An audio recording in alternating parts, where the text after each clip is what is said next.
Welcome to another Matthumanpizza video. Do you have rust on your lawnmower? Well, I'm going to show you how to get that rust off with just two simple devices. One, I'll show you. Let's get to it. Let's do it.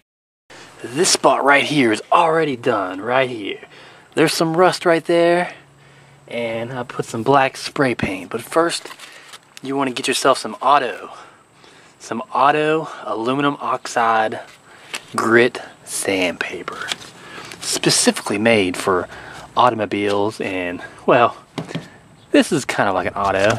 It's got 4 tires, man. Anyway, clean up the area first, and then take your sandpaper and do that for about 20-30 minutes. Make it nice and flush, and then get your spray paint and go. And that way, it'll reduce the corrosive abilities of the rust.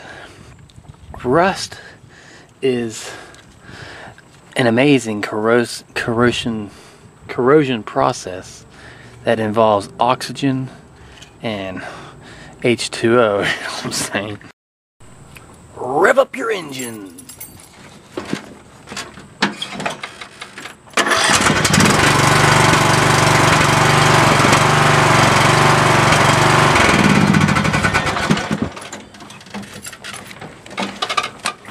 This has been another Matthumanpizza video.